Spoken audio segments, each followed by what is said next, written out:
यह question chapter 5 DC का एक वीवीआई सब्जेक्टिव क्वेश्चन है, जो हमारे बोर्ड एग्जाम में इस टाइप के क्वेश्चन हर साल पूछे जाते हैं, वो भी 5 अंक में। इसलिए मैंने सोचा इस पर एक स्पेशल वीडियो बनाया जाए।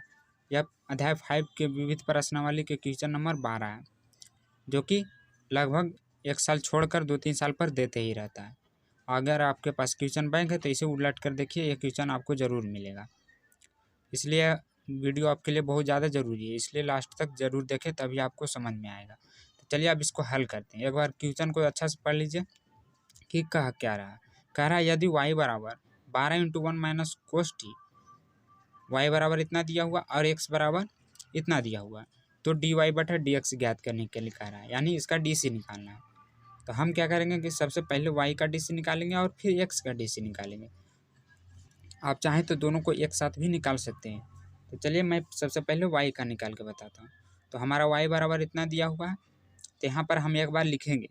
क्वेश्चन आपको नहीं लिखना है बोर्ड एग्जाम में, सिर्फ एक हल करके यहाँ से लिखना है, जहाँ से मैं अभी लिख रहा हूँ। तो यहाँ आप लिख देंगे हल और दिया है, क्वेश्चन को नहीं लिखना है आपको। दिया है y बराबर 12 × 1 माइनस कोस टी। इसके बाद आपको क्या करना है, इसको x के सापेक्ष अवकलन कर देना है, क्योंकि हमको इसको डी सी निकालना। तो यहाँ x के सापेक्ष अवकलन करने पर तो इसका क्या हो जाएगा, y है तो इसका हो जाएगा dy/dx। और 12 कांस्टेंट है, यानी संख्या कांस्टेंट है, तो इसको हम बाहर निकाल देंगे। तो ये बाहर निकल गया, तो हमारे पास क्या बचा 1 माइनस कोस टी। तो इसका करेंगे डी डी/dt। तो देखिए यहाँ पर एक गलती हो रहा है क्या, कि आपको ये भी देखना है कि लास्ट में क्या है। इसके लास्ट में टी है और इसके लास्ट में भी टी है, तो एक बार ये भी आपको देख लेना है कि किसके सापेक्ष करना है। तो जो लास्ट में रहे उसके ही सापेक्ष करना पड़ता है। तो यहाँ आपको टी के सापेक्ष करना पड़ेगा, तभी यह हल हो पाएगा। तो हम यहाँ पर क्या किए हैं, dy/dt कर दिए और फिर इसको एक बार लिख लेंगे। तो ये हो गया इतना। अब हम इसका डी सी कर देंगे। तो यहाँ 12 × 1 का डी सी क्या हो जाएगा, 1 एक कांस्टेंट है, तो 1 का डी सी हो जाएगा 0। तो उसे हम नहीं लिखेंगे, तो उसे छोड़ देते हैं। तो अब करते हैं minus sine, minus cos t है, तो इसका डी सी क्या होता है, कोस एक्स का डी सी होता है माइनस साइन एक्स, लेकिन यहाँ टी है तो टी रहने देंगे। तो यहाँ भी माइनस होता है और यहाँ भी माइनस है, तो दोनों माइनस माइनस मिलकर प्लस हो जाएगा। तो हम माइनस प्लस को नहीं लिखते हैं, डायरेक्ट लिख देते हैं साइन टी, तो ये हो जाएगा प्लस में। अब हम इसको गुना कर देंगे तो कितना आ जाएगा dy/dx बराबर 12 साइन टी, या क्या dy/dx का मान।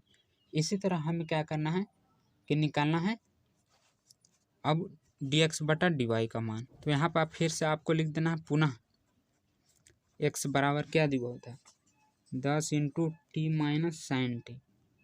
तो इसको भी हम क्या करेंगे कि t के सापेक्ष अवकलन करेंगे, क्योंकि यहाँ भी t है। तो यहाँ पे आपको लिख देना है t के सापेक्ष अवकलन करने पर। तो यहाँ पर क्या हो जाएगा dx/dt हो जाएगा, y नहीं होगा। यहाँ भी 10 कांस्टेंट है तो उसे हम बाहर निकाल देते हैं। उसके बाद जो बच गया उसका हम डी सी कर देंगे। तो 10 गुने, देखिए यहाँ क्या है कि हम t के सापेक्ष कर रहे हैं, तो यहाँ भी t ही होगा। तो यहाँ जैसे dx/dx रहता तो x का डी सी 1 होता था, इसी तरह यहाँ पर भी क्या है dx/dt है, तो t का डी सी का हो जाएगा 1 हो जाएगा। फिर साइन एक्स का हो जाएगा कोस एक्स, यहाँ पे क्या हो जाएगा कोस।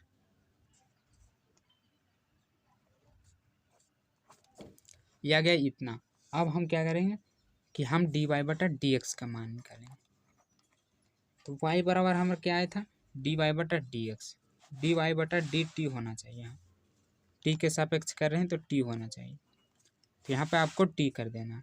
तो लिख लेते हैं एक बार dy/dt, फिर नीचे क्या हो जाएगा dx/dt। अब दोनों का मान रख देना। तो सबसे पहले dy/dx का मान रखना है, तो dy/dx का मान आया था 12 साइन टी, और dx/dt का मान आया 10 × 1 माइनस कोस टी।